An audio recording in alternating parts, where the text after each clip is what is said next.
अवश्य भावना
normal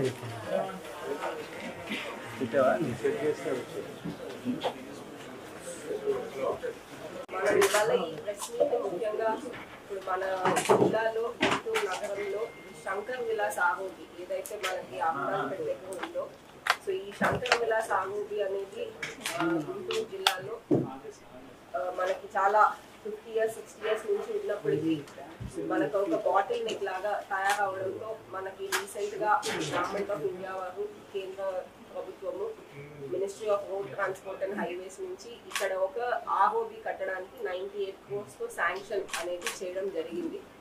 so దీంట్లో మన అందరికీ కూడా తెలుసు, ఇది మనకి ఇక్కడ యూనియన్ మినిస్టర్ గారు ఇక్కడ ఎంపీ గారు ఆయన ఫాలో చేయడంతో మనకి ప్రాజెక్ట్ అనేది చాలా త్వరగా శాంక్షన్ అవ్వడం జరిగింది. సో ఈ ప్రాజెక్ట్ గురించి కొన్ని పాయింట్స్, ఎందుకంటే మనకి ప్రజల్ని కానీ అక్కడ ఉన్న ల్యాండ్ ఓనర్స్ వరకు మనం విడిగా 2-3 సార్లు మీటింగ్స్ చేసినప్పటికీ కూడా ల్యాండ్ ఓనర్స్ కి కానీ ఇన్ జనరల్ పబ్లిక్ కానీ ఈ ప్రాజెక్ట్ గురించి కొన్ని డౌట్స్ అపోహాలు అందరికీ కూడా ఉన్నట్టున్నాయి. సో మనము అంటే మన సైడ్ నుంచి అంటే ఆల్ యాంగిల్స్ కన్సిడర్ చేసిన తర్వాతనే ఈ ప్రాజెక్టు ఈ ప్రపోజల్ ముందుకెళ్తుంది అనేది కూడా మీ అందరికీ చెప్తున్నాను. సో ఫస్ట్ చూస్తే మనకి ఇప్పుడు ఎగ్జిస్టింగ్ ఉన్న ROB just 2 lane ROB, and ఇప్పుడు ఉన్న వెహికులర్ ట్రాఫిక్ చూసుకున్నట్లయితే మనకి as per railway norms it is eligible for construction of ROB. ROB కూడా 4 lane ఆర్ఓబి. యాక్చువల్లీ చూస్తే it is eligible even for 6 lane ROB. But మనకి సిటీలో 4 lane ఆర్ఓబికే almost 134 structures effect అవుతున్నాయి. ఇంకా పెద్దగా చేయాలంటే ఇబ్బంది అని మనము 4 lane ఆర్ఓబికి లిమిట్ చేయడం జరిగింది along with service road. So మనకి టోటల్ లెంత్ ఆఫ్ ఆర్ఓబి మనకి బ్రిడ్జ్ పోర్షన్ కానీ బోత్ సైడ్స్ అప్రోచెస్ కానీ అంతా కలిపితే 930 meters వస్తుంది. So it less than 1 kilometer 930 meters వస్తుంది.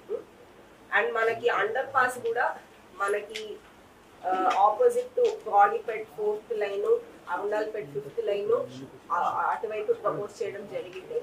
ఈ సైడ్ జీజీహెచ్ దగ్గర అండర్ పాస్ అనేది ప్రపోజ్ చేయడం జరిగింది.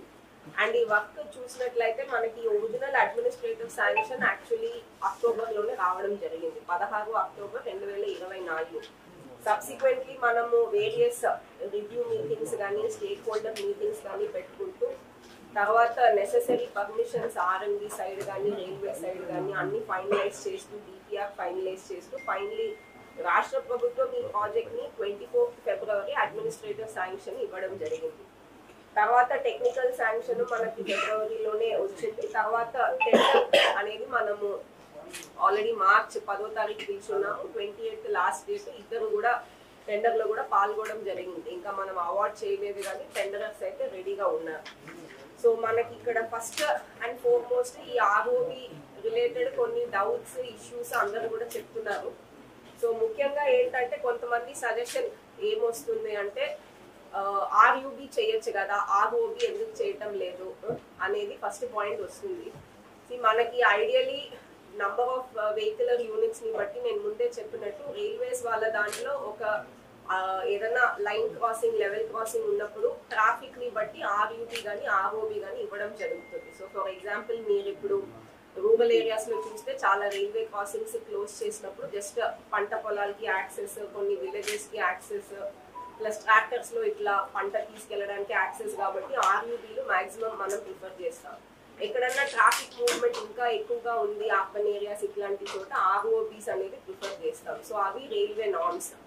ఇది కాకుండా కొన్ని ప్లేసెస్ లో ఫర్ ఎగ్జాంపుల్ మన కంకర్గుంట గేట్ టైప్ చూసుకుంటే మల్టిపుల్ సైడ్స్ లో వెళ్లాల్సి వస్తుంది కాబట్టి ఒకే లొకేషన్ లో ఆర్ఓబి ఆర్యూబి రెండు ప్రిఫర్ చేసే అవకాశం కూడా ఉంది.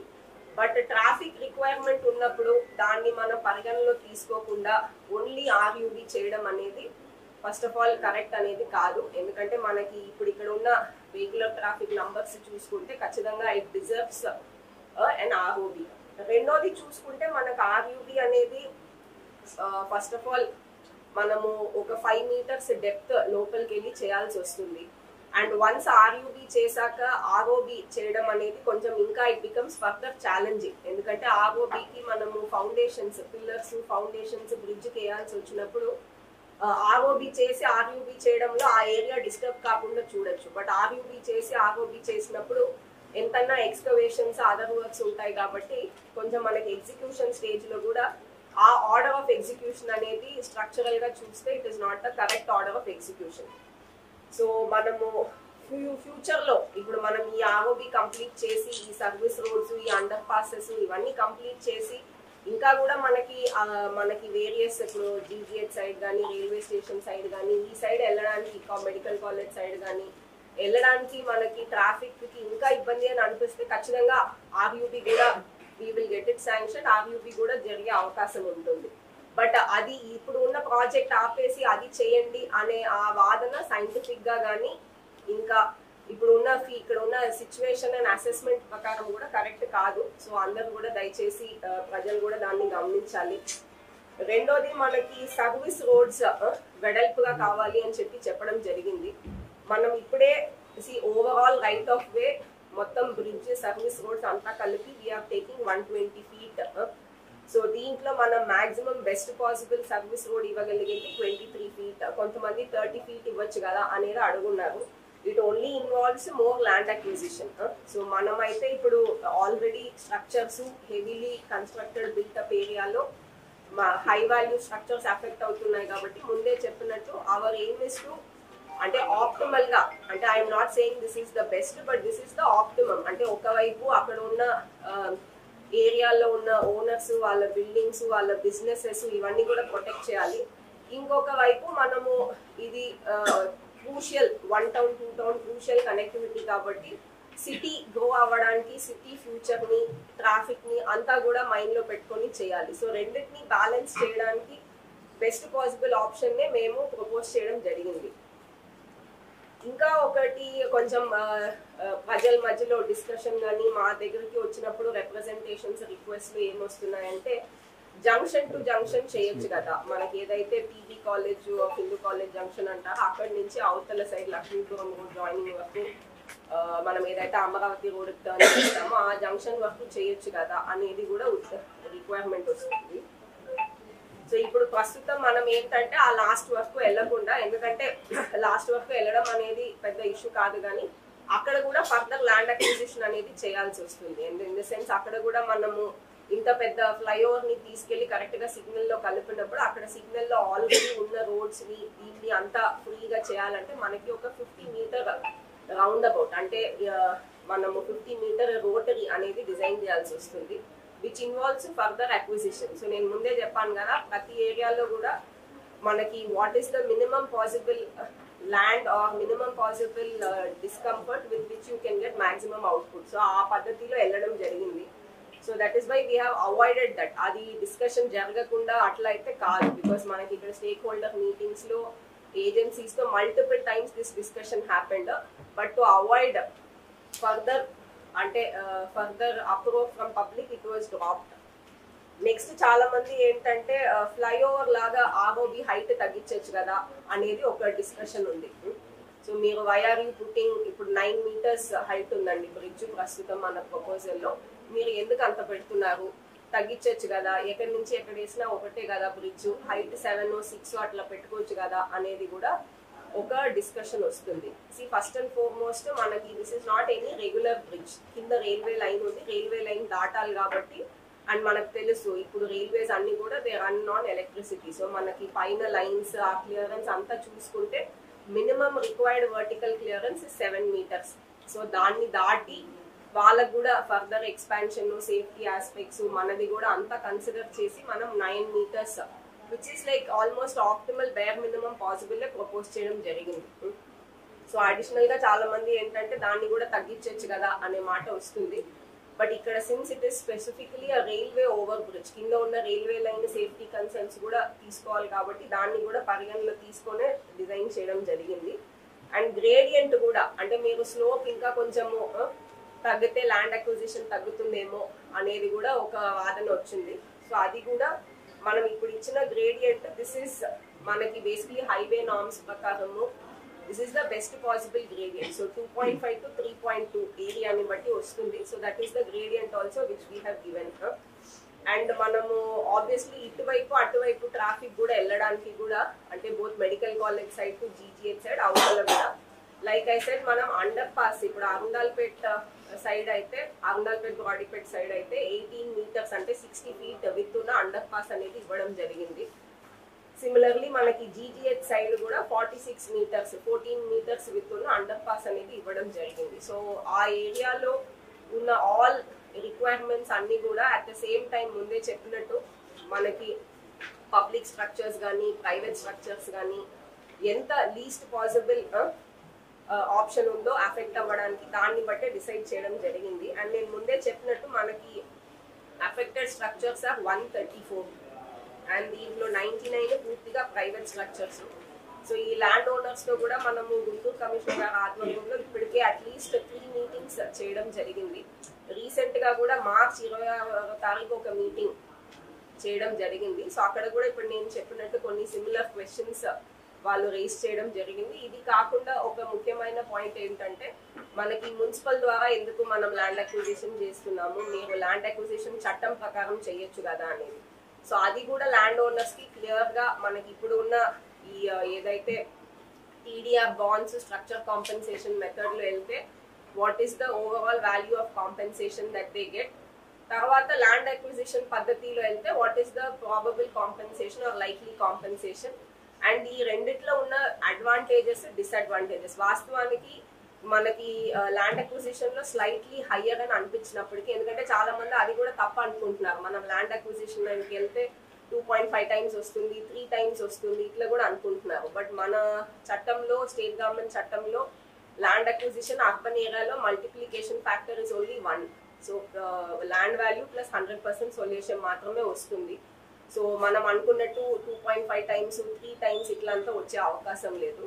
సో ఈ క్యాల్కులేషన్స్ దీనివల్ల స్ట్రక్చర్ కాస్ట్ కానీ ఎస్పెషలీ ల్యాండ్ కాస్ట్ వచ్చినప్పుడు, ఇప్పుడు మనం టీడీఆర్ తీసుకుంటే దాన్ని వేరియస్ పర్పసెస్ కి ఆ సేమ్ సైట్ లో ఫర్దర్ కన్స్ట్రక్షన్ చేసినప్పుడు ఏమేమి రిలాక్సేషన్స్ ఇవ్వబడుతుంది, సెట్ బ్యాక్స్ కానీ అదర్ ఐటమ్స్ కానీ. తర్వాత even if you sell it for what cost it can be sold, for what projects it can be sold, what value it will contribute. So ఈ రెండింటినీ కూడా clear గా commissioner గారి side నుంచి కూడా అందరికీ ఎక్స్ప్లెయిన్ చేయడం జరిగింది. ఎక్స్ప్లెయిన్ చేసిన తర్వాత ఇప్పుడు అది 26 మార్చ్, ఇవాళ మనకి ఓన్లీ 1 ఏప్రిల్. దీనిలోపే ఒక 6 ల్యాండ్ ఓనర్స్ కోర్టుకి వెళ్ళిన వాళ్ళు అడిషనల్ గా కమిషనర్ గారి దగ్గరికి వచ్చి కన్సెంట్ ఇవ్వడం జరిగింది. సో మనం ఇంకా ఒక 6 మెంబర్స్ కూడా రెడీగా ఉన్నారు, ఈ వారం వచ్చే అవకాశం ఉంది. So what I'm trying to explain overall is that project whatever has been designed, whatever has been proposed, అంటే ఒక land acquisition type of project, ఒక కన్స్ట్రక్షన్ ప్రాజెక్ట్ చేసినప్పుడు ఖచ్చితంగా ఎవరో ఒకరికి ఇబ్బంది ఉంటుంది. ఎందుకంటే మనకి డెవలప్మెంట్ జరగాలంటే ఎవరో ఒకరికి అక్కడ వాళ్ళ ల్యాండ్ మనకి ఇస్తేనే, లేకపోతే వాళ్ళ బిల్డింగ్ మనకి ఇస్తేనే మనం అక్కడ కొత్త ఇన్ఫ్రాస్ట్రక్చర్ అనేది చేయగలుగుతాం. అది చేసే క్రమంలో మన ఉద్దేశం ఏంటంటే ఖచ్చితంగా ఆ పోయే ల్యాండ్ ఓనర్స్ కి పార్షియల్ కానీ ఫుల్ కానీ in terms of monetary compensation or in terms of any other thing best possible solution ఏంటో ఖచ్చితంగా చూసుకొని మాత్రమే ముందుకెళ్ళడం జరుగుతుంది. మనము కావాలని ఆ ల్యాండ్ ఓనర్స్ కి ఇబ్బంది పెట్టడం కానీ, లేకపోతే వాళ్ళని తక్కువ కాంపెన్సేషన్ ఇప్పించాలని కానీ అట్లాంటి ఉద్దేశం అయితే ఎక్కడ లేదు. సో మనము చూస్తే what ever design options we have proposed and even compensation methodology proposed, everything optimal best possible solutions ని చూసుకొని ఫైనల్ చేసి చేయడం జరిగింది. సో ప్రజలు కూడా ఈ పాయింట్స్ అన్ని కూడా గుర్తించి ఖచ్చితంగా ఈ ప్రాజెక్ట్ కి ఇంకా సపోర్ట్ చేయాలని కూడా కోరుకుంటున్నాము మనం. అండ్ ప్రజలకి ఈ కన్స్ట్రక్షన్ టైంలో కూడా ఒక అపోహం ఉందండి. కన్స్ట్రక్షన్ టైం చాలా టైం టేకింగ్, దాంట్లో ఎన్ని సంవత్సరాలు చేస్తారో ఏంటో, దాంట్లో మేము ట్రాఫిక్ ఎట్లా నరకం అనుభవించాలి, ఇట్లాంటి కూడా థింకింగ్ ఉంది. సో ఫస్ట్ గా మేము చెప్పేది ఏంటంటే, మనకి Day 1 కన్స్ట్రక్షన్ స్టార్ట్ అయిన Day 1 బ్రిడ్జ్ ఎవరు పడగొట్టడం లేదు. ఆ bridge at least 4 to 6 months construction అయిన టైంలో వాడకంలో ఉంటుంది. సో Day 1 బ్రిడ్జ్ పడగొట్టేసి మనము, for example this contract is going to be awarded for 18 months and మనకి ఒక మంచి కాంట్రాక్టర్ వస్తే ఖచ్చితంగా టైం లోపు చేసే అవకాశం ఉంది. For example Vijayawada Benz circle was completed in around 1 year. So similar గా ఇట్ ఇస్ నాట్ పాసిబుల్ అనేది కాదు, it just requires some effort. And మేము ఆబ్వియస్లీ ఇక్కడ ఉన్న ఆఫీసర్స్ కానీ పబ్లిక్ రిప్రజెంటేటివ్స్ కానీ ఆ ఎఫర్ట్ పెట్టి ప్రజలకి ఇబ్బంది లేకుండా త్వరగా చేయడానికే ముందుకున్నాం. సిమిలర్లీ ఇప్పుడు మొన్న కూడా మనము 3 వంతలు కూడా చేసాం. 3 వంతలు కూడా even though it is a small issue, we have continuously followed up to ensure there is limited disturbance to public. So ఇప్పుడు ఈ ఫ్లైఓవర్ కూడా ముందు కన్స్ట్రక్షన్ టైం కానీ మేము ఇచ్చిన టైంలోనే కట్టడానికి మేము ముందుకు వెళ్తున్నాము. రెండోది నేను ఆల్రెడీ చెప్పినట్టు మనకి ట్రాఫిక్ డైవర్షన్స్ కూడా ముందుగానే డైవర్షన్స్ అక్కడ టేకప్ చేయాల్సిన కొంచెం జంక్షన్ ఇంప్రూవ్మెంట్స్ కానీ, మినిమల్ వైడనింగ్ కానీ, అక్కడ టేకప్ చేయాల్సిన ఎన్క్రోచ్మెంట్ రిమూవల్స్ కానీ, దీని మీద కూడా నేను కమిషనర్ గారు, ఎస్పీ గారు, మొత్తం వాళ్ళ సిబ్బంది, ఆర్ఎంబి వాళ్ళు, allied departments more than 3 meetings చేసి ఫైనలైజ్ చేయడం జరిగింది. సో ఆల్టర్నేట్ ట్రాఫిక్ అరేంజ్మెంట్స్ కూడా they are in place. And నేను చెప్పినట్టు Day 1 మనం ఏమి కనెక్టివిటీ అఫెక్ట్ చేయటం లేదు. It will come over like 1 by 1 levels will be added over 6 to 8 months. తర్వాతనే మనకు ఒక maybe another 6 to 8 months full fledged గా బ్రిడ్జ్ లేకపోవడం వల్ల డిస్టర్బెన్స్ తెలుస్తుంది. కానీ ప్రజలు అనుకునేలాగా సంవత్సరాలు కానీ, లేకపోతే అసలు Day 1 నుంచే మనకేం యాక్సెస్ ఉండదు కానీ, అది కూడా ఎవరు కూడా దయచేసి అట్లా నమ్మద్దండి, అట్లా చెప్పొద్దు కూడా, because that is not how works happen. So ఒకసారి ఎస్పీ గారు ఒకసారి ట్రాఫిక్ డైవర్షన్స్ మీద మాట్లాడతారు, తర్వాత we will take any questions. దానికన్నా టైం పీరియడ్ ఉందంటే ఆల్మోస్ట్ ఫస్ట్ 4 to 5 months అనేది ఓన్లీ సైడ్లో మాత్రమే, సర్వీస్ రోడ్ సైడ్ మాత్రమే వర్క్స్ జరుగుతాయి. అప్పటి వరకు కూడా బ్రిడ్జ్ మనకు ఉంటాయి. అంటే ఆల్మోస్ట్ బ్రిడ్జ్ డెమాలిషన్ అనేది మనకి ఒక 10 months to 1 year అనేది మనకు ఉండకపోవచ్చు. ఆ టైంలో కూడా కొన్ని ట్రాఫిక్ డైవర్షన్స్ పరంగా ఉన్న వరకు ఆ ఇబ్బందిని ప్రజలకు ఇబ్బందిని తగ్గించడానికి కోసం ట్రాఫిక్ డైవర్షన్స్ ఆల్రెడీ ప్లాన్ చేయడం జరిగింది. మనకు మెయిన్ ఏంటంటే 1 టౌన్ అని చెప్తాము. మనకి ఈస్ట్ సబ్ డివిజన్ నుంచి వెస్ట్ సబ్ డివిజన్ సైడ్ రావడం అనేది ఒక ఛాలెంజ్. దాంట్లో చూసామంటే మన 60 ఫీట్ రూట్ కానీ కొత్తపేట నుంచి కానీ మనకి కొత్తపేట శివాలయం టెంపుల్ ఆర్ నార్త్ సెంటర్ నుంచి మన 3 బ్రిడ్జ్ ద్వారా మనకి డైవర్షన్ వెళ్తాయి. అదేవిధంగా మనకి నలచెరువు నుంచి కానీ లేకపోతే పట్నం బజార్ నుంచి చూసామంటే కూడా మనకి ఎటు రోడ్డు ద్వారా మనకి కంకరకుంట రైల్వే అండర్ బ్రిడ్జ్ కానీ లేకపోతే మన పటాపురం ఫ్లైఓవర్ ద్వారా వెళ్తారు. అదేవిధంగా మనకి ఈ ఓల్డ్ గుంటూరు కానీ లేకపోతే మనకి లాలాపేట నుంచి చూసామంటే మనకి ఎంటీబీ సిగ్నల్స్ నుంచి కూడా మనకి పటాపురం ఫ్లైఓవర్ కానీ లేకపోతే కంకరకుంట రైల్వే అండర్ బ్రిడ్జ్ ద్వారా కానీ వెళ్తారు. సో మెయిన్ అనేది ఇది ఛాలెంజ్ కాబట్టి సో ఇది మనం కొన్ని ప్రాపర్గా రెగ్యులేట్ చేయడానికి లేకపోతే ఏదైనా ఎక్స్టెన్షన్ కావాలంటే కలెక్టర్ దగ్గర అడిగి కొన్ని ఎక్స్టెన్షన్ కొన్ని చేసుకొని ఈ డైవర్షన్ అనేది మనం చేస్తాము. అదేవిధంగా మీ అమరావతి నుంచి వచ్చినప్పుడు చూసారంటే మనకి చిల్లీ సెంటర్ నుంచి ఎస్పెషలీ బస్సెస్ చిల్లీ సెంటర్ నుంచి మనం డైరెక్ట్గా ఇన్నర్ రింగ్ రోడ్లో తీసుకొని మన బస్ స్టాండ్కి తీసుకుంటాం. సో దట్ వాళ్ళు కూడా లోపలికి రాకుండా అక్కడ కూడా మనం కంజక్షన్ ఫ్రీ చేస్తాము. అదర్వైజ్ వెస్ట్ సైడ్ మనకు పెద్ద డిస్టర్బెన్సెస్ లేకపోవచ్చు. ఫర్ ఎగ్జాంపుల్ ఎస్విఎన్ కాలనీ కానీ విజయనగుడ్ల కానీ శ్యామలా నగర్ కానీ ఇది வந்து కంకరగుంట గేట్ ఫ్లైఓవర్ నుంచి యాజ్ యూజువల్ రూట్లో వెళ్ళిపోతారు. అదేవిధంగా మనకి లక్ష్మీపురం కానీ రాజేంద్ర నగర్ కోబాల్పేట వాళ్ళు కూడా కంకరగుంట రైల్వే అండర్ బ్రిడ్జ్ నుంచి యాజ్ యూజువల్ రూట్లో వెళ్ళిపోతారు. సో ఇలాగా మనం డైవర్షన్స్ కూడా ప్లాన్ చేసుకోవడం జరిగింది. దీని ఒక రూట్ మ్యాప్ కూడా కమింగ్ డేస్లో ఒకసారి అన్ని సోషల్ మీడియాలో మీ ద్వారా కూడా అన్నింటి కూడా సర్క్యులేట్ చేయడానికి కూడా ప్లాన్ చేస్తాం. సార్ కంకరగుంట ఆరోగ్య with metre sir major bus ఒకటి స్కూల్ బస్సు వస్తే రెండో వెహికల్ వెళ్ళడానికి అవకాశం లేదు. అది 1 వే పెట్టడం కూడా ఉపయోగం ఉంటుంది. కింద ఆరిగిపోయినాము వర్షం వస్తే ఇబ్బంది వస్తుంది. క్రిటికల్ టైంలో రైన్ సీజన్లో చాలా ఇబ్బంది వస్తుంది. కంకరగుంట ఆర్ఓబి పైనమో సింగిల్ బస్సు పెద్ద బస్సు ఒకటి స్కూల్ బస్సు ఎస్ఆర్ఎం కాలేజ్ లాంటి బస్సు వస్తే పక్కన కార్ వెళ్ళడానికి ఇబ్బందిగా ఉంటుంది. విత్ చాలా తక్కువ ఉంటుంది.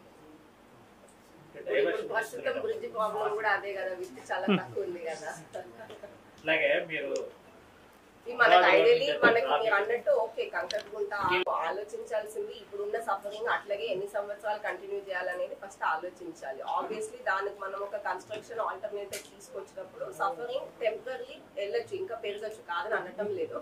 But then again it will come down, it will ease up. So ఆ ఒక 1 year మనం కొంచెము గుంటూరు ప్రజలు ఆబ్వియస్లీ ఇబ్బంది పడతారు, బట్ అది కోఆపరేట్ చేయాలి.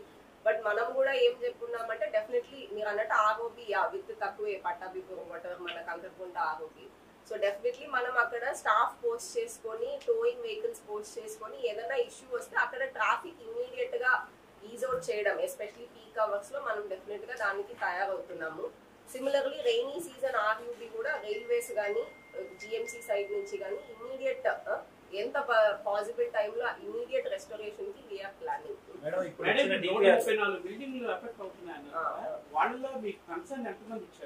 మనకి ఇప్పటికి అంటే ఐ థింక్ 42 కోర్టుకి కూడా అదే 40 అట్లా 45 వెళ్ళారు.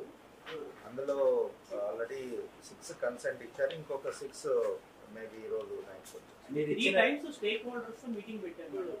ఇప్పటికీ ఒక పర్ఫెక్ట్ ఫిగర్ అవుట్ అవ్వలేదు. మరి నెక్స్ట్ స్టార్ట్ అయినప్పుడు విజిట్ ఎప్పుడు స్టార్ట్ చేస్తారు? ఈ ప్రాబ్లమ్స్ అన్ని ఇలాగే పెండింగ్ ఉంటే ఇట్స్ నాట్ పాసిబుల్ టు అంటే బేసిక్లీ వన్ థింగ్ ఇస్ మేము we have not aggressively gone with structure అంటే హ్యాండింగ్ ఓవర్ కానీ డెమాలిషన్ కానీ. ఎందుకంటే ఇంకా టెండర్ ప్రాసెస్, కాంట్రాక్టర్ రావడము, కాంట్రాక్టర్ కి కూడా ఒక 20 days 30 days మొబిలైజేషన్ టైం ఉంటుంది. మెటీరియల్ తెచ్చుకోవాలి, మెషినరీ తెచ్చుకోవాలి, మెన్ తెచ్చుకోవాలి, అన్ని ఆర్డర్ చేసుకోవాలి, మాతో ఒక ప్లాన్ ఫైనల్ చేయాలి కదా. ఇప్పుడు మేము డిస్కస్ చేసినట్టు లైక్ ఏది ఫస్ట్ చేయాలి, ఏది సెకండ్ చేయాలి. సో ఈ డిస్కషన్ అంతా ఉంటుంది కాబట్టి మేము ఇంకా అగ్రెసివ్ గా వెళ్ళలేదు అంతే. సో ఇప్పుడైతే మేము still we're in talking mode. Okay ఇచ్చే వాళ్ళు ఇవ్వండి, convincing etcetera. As the speed picks up we will also pick up. Madam మీరు ఇచ్చిన డిపిఆర్ లో సర్వీస్ రోడ్ ఓన్లీ 7 feet అని 17 feet అని చూపిస్తుంది. యాక్చువల్ గా 17 feet లో ఒక అంబులెన్స్ కూడా వెళ్ళడానికి పాసిబుల్ అవుతుంది కదా అని వాళ్ళు ప్రజా సంఘాలు 23 మీరు కావాలంటే డిపిఆర్ కాపీ తీసుకొని చూడండి. It is 23 feet. Vijayawada bell సర్కిల్లో 1 year లో కంప్లీట్ చేసినట్టుగా ఇక్కడ ఏదైనా లేటెస్ట్ మెథడాలజీ ఉపయోగించి చాలా తక్కువ టైంలో కంప్లీట్ చేయగలిగితే బెటర్ అండి. ప్రజలకు ఎట్లాంటి భయం ఉందంటే నందివెలుగు రోడ్లో ఆర్యూబీ స్టార్ట్ చేసి 6 years అయిపోయింది, ఇంతవరకు అది కంప్లీట్ కాలేదు. ల్యాబ్ వేసి వదిలేశారు. మిగిలిన వర్క్ అప్రోచ్ లేకపోవడం వల్ల ఆ ఏరియాలో ఉన్న పబ్లిక్ చాలా సఫర్ అవుతున్నారు 6 సంవత్సరాల నుంచి. అట్లా ఇది కూడా ఏమన్నా పెండింగ్ పడితే ఎక్కడ పెండింగ్ పడినా ప్రజలకి ఎంత ఇబ్బంది పడతామని భయపడుతున్నారు. మనం ఐడియల్లీ మీరు అన్నట్టు ఇట్లా అంతా అయ్యే అవకాశం ఉంది. ఆబ్వియస్లీ అంటే భయం అయితే ఉంటుంది, కాదని అనటం లేదు. సో మనము ఇట్లాగే ఇప్పుడు బెన్ సర్కిల్ లాగా అట్లా బెస్ట్ ప్రాజెక్ట్స్ ఎవరు ఎగ్జిక్యూట్ చేశారో వాళ్ళని కాంటాక్ట్ అయ్యి వాళ్ళు టెండర్ వేయించేలాగా కూడా ఆల్రెడీ చూడడం జరిగింది. Once it is awarded then అంటే one good contractor will be in place. Plus నేను ముందే చెప్పినట్టు ఇప్పుడున్న అడ్మినిస్ట్రేషన్ కానీ ఇప్పుడున్న పబ్లిక్ రిప్రజెంటేటివ్స్ కానీ గవర్నమెంట్ కానీ plus this is completely government of India funded. So మనకి ఫండింగ్ పరంగా కానీ లైక్ ఫాలో పరంగా కానీ ఎక్కడ గ్యాప్ రాకుండా చేయాలనేదే మన ఉద్దేశం. అట్లాగే హెవీ వెహికల్స్ 1 టౌన్ నుంచి 2 టౌన్ రావడానికి ఏదైనా ఆల్టర్నేటివ్ రోడ్స్ కూడా ఉంటే బాగుంటుంది అనేది కొంతమంది అడుగుతున్నారు. కొన్ని హెవీ వెహికల్స్ అయితే కొన్ని ఆల్రెడీ లైక్ చిలీస్ నుంచి అట్లా డైవర్ట్ చేసేలాగా చూస్తున్నాం. మనకు లోపలికే రాదు, చిలీస్ నుంచి ఇన్నర్ రింగ్ రోడ్ ద్వారా వచ్చేటట్టు ప్లాన్ చేస్తున్నాం. వెళ్తున్నారు కూడా మీరు ఇన్నర్ రింగ్ రోడ్ ద్వారా చిలీస్ ద్వారా వెళ్ళిపోవచ్చు, లోపలికి రాకుండానే ప్లాన్ చేస్తున్నాం. అట్లాగే old inner ring road Reddipalem area 2 hours అది కూడా రెస్టోర్ చేస్తే బాగుంటుంది. అదే సంజీవ్ నగర్ గేట్ రెడ్డిపాలెం అది ఉంది లెక్క. అంటే మనం పోస్టింగ్ కూడా పోస్టింగ్స్ కూడా ఇప్పుడు ఈ శంకర్ విలాస్ ఫ్లైఓవర్ దగ్గర నుంచి ఆ లైన్లో షిఫ్ట్ చేసుకుంటాము. సో ఉన్న వరకు వీళ్ళు ఫెసిలిటేట్ ఎక్స్టెన్షన్స్ కూడా ఎక్కడ అడుగుతున్నామో కలెక్టర్ మ్యామ్ కానీ మున్సిపల్ కమిషనర్ కానీ హెల్ప్ చేస్తున్నాం. సో ఎక్స్టెన్షన్స్ కొన్ని వచ్చినప్పుడు ఆ చిన్న చిన్న ఇష్యూస్ అనేది ఉండకపోవచ్చు. మేబీ ఫస్ట్ ఒక 1 month కొంచెం ఈ 3 బ్రిడ్జ్ అవ్వడం వరకు కూడా స్టార్టింగ్లో కొంచెం డిఫికల్టీస్ ఫేస్ చేయడం జరిగింది ఇప్పుడు. బికాస్ ఎందుకంటే ప్రజలకు కూడా అది అలవాట్లు అవ్వదు, మనకి ఇంప్లిమెంట్ చేయడానికి టఫ్ ఉంటాయి, వాళ్ళు కూడా కష్టం. కానీ over a period of time next ఒక 2-3 monthsలో అందరికీ సెట్ అయిపోతాయి. Then I think it will go smooth. Mostly ఎప్పుడు ఫుల్ ఫ్లెడ్జ్డ్గా వచ్చాడు ఓపెన్ ఫౌండేషన్ ద్వారానే చదువుతున్నాయి. So total depth of the foundations అన్ని సాయిల్ కన్జర్వేషన్ అన్ని తీసుకున్న తర్వాతే మనం స్టార్ట్ చేస్తాం. సో ఎవ్రీథింగ్ ఫస్ట్ మార్కింగ్ ఇవ్వాల్సి ఉంది, పాయింట్కు మార్కింగ్ ఇవ్వాలి. మార్కింగ్ ఇచ్చిన తర్వాత పిఎస్. అందులో ఇంకోటి ఏంటంటే ఈ బ్రిడ్జ్ ఆర్ఓది ప్రాపర్ బ్రిడ్జ్ ప్రాపర్ అనేది వచ్చేసి లాంచింగ్ ఆఫ్ గడ్డర్స్ ద్వారా చేస్తున్నాం స్టీల్ స్ట్రక్చర్. అది ఒకటి 92 meters స్పాన్స్ 4 పియర్స్ వస్తున్నాయి. అవి రైల్వే వచ్చేసి పియర్స్ డిజైన్ వచ్చి స్ట్రక్చరల్స్ స్టీల్తోనే చేస్తాం అన్నమాట. అది కొద్దిగా మనకి ఏంటంటే బయట లాంచింగ్ చేసుకుని పక్కన స్టీల్ గర్డర్ బ్రిడ్జ్ల ద్వారా చేస్తాం. మిగతాటివన్నీ కూడా మన పియర్స్ అబెట్మెంట్స్ అంతా కూడా మొత్తం ఓపెన్ ఫౌండేషన్ ఉంటుంది. ఓపెన్ ఫౌండేషన్ పెద్ద ప్రాబ్లం లేకుండా మొత్తం అంతా కూడా ఎక్స్కవేట్ చేసి చేసుకుంటాం అనమాట. Already design as submitted by this consultant. ఆ కన్సల్టెంట్ నుంచి మా చీఫ్ ఇంజనీర్కి కూడా పంపించాము, మేము కూడా చూసాము. డిజైన్ అంతా కూడా సేఫ్ మామూలుగా సాయిల్ బట్టే తీసుకుంటాము. ఆ పైన వచ్చే స్ట్రక్చర్స్ గురించి కూడా తీసుకొని లోడ్ పాయింట్ ఆఫ్ తీసుకొని అన్నీ చేసాం. తర్వాత ప్రూఫ్ చెక్ ఐఐటి మెడ్రాస్ కూడా ప్రూఫ్ చెక్ పంపించామండి. ఐఐటి మెడ్రాస్ ప్రూఫ్ చెక్ నుంచి కూడా ఒక 1 weekలో వస్తుంది. వచ్చిన తర్వాత అన్నీ అయిన తర్వాతే ఇప్పుడు టెక్నికల్ బిడ్ పంపించాము. ప్రైస్ బిడ్ ఓపెన్ అయ్యి కాంట్రాక్టర్ అవార్డు అయ్యే లోపల అన్నీ కరెక్ట్గా ఉంటేనే కాంట్రాక్టర్కి అవార్డు చేస్తాం. 99% ఎవ్రీథింగ్ ఈస్ స్ట్రక్చర్ వైపు నుంచి కూడా ఎటువంటి ప్రాబ్లం లేదు. అన్నీ కూడా సేఫర్ డిజైన్స్ కూడా ఇచ్చినారు. మనకి శంకర్ విలాస్ బ్రిడ్జ్కి కింద సాయిల్ కానీ పైన లోడింగ్ ఎఫెక్ట్, ఎందుకంటే traffic intensity is very high అన్నమాట. ట్రాఫిక్ ఎక్కువ ఉంది కాబట్టి మనం ఆర్ఓబికి వెళ్ళాల్సి వచ్చింది. లేదంటే చిన్నవి అయితే ఆర్ఓబి సరిపోతుంది.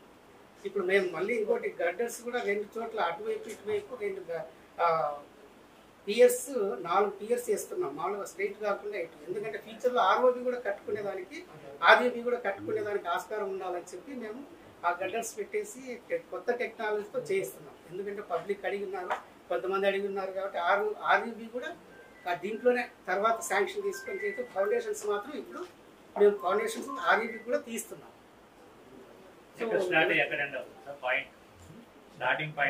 స్టార్టింగ్ వచ్చేసి మనకి ఇక్కడ జీజేహెచ్ నుంచి 100 meters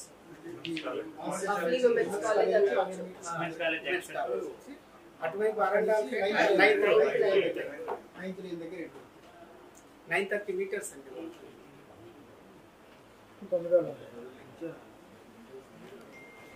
ఓకే అండి, థ్యాంక్ యూ. సర్కిల్ దాటిన 100 మీటర్ల నుంచి మనం అప్రోచ్ స్టార్ట్ అవుతుంది. సో తర్వాత ఇక్కడ జీజీహెచ్ దగ్గర ఒక అండర్ పాస్ ఇచ్చామండి. ఇక్కడ నుంచి వైడెక్స్ స్టార్ట్ అవుతాయి. పోలీస్ ఇన్స్పెక్షన్ బంగారు నుంచి మన వైడెక్స్ స్టార్ట్ అవుతుంది సార్. తర్వాత ఇక్కడ వచ్చేసి 9th లైన్ దగ్గర మనది క్లోజ్ అయిపోతుంది, ర్యాంప్ డౌన్ అయిపోతుంది కంప్లీట్ గా. తర్వాత అండర్ పాస్ వచ్చేసి రంగంపేట 4th లైన్ కి ఒకటి ఇచ్చాము 18 మీటర్స్ తో. తర్వాత 5th లైన్ ఒకటి ఇచ్చాము 14 మీటర్స్ తో ఇచ్చాము అండర్ పాస్. ఇప్పుడు ఫస్ట్ లైన్ సెకండ్ లైన్ లేవండి అండర్ పాస్ కనెక్షన్ లేదు, వైడెక్స్ ఉన్నాయి కదా సార్. సో వైడెక్స్ కింద నుంచి వెళ్ళిపోతుంది. ఇక్కడ చూస్తే ఇవన్నీ వైడెక్స్ సార్. ఇక్కడ అంతా ఓపెనింగ్ ఉంటుంది. పైకి అంట పట్టుకోండి సార్ ఈ సాఫ్ట్వేర్ ఇస్తాను నేను సార్.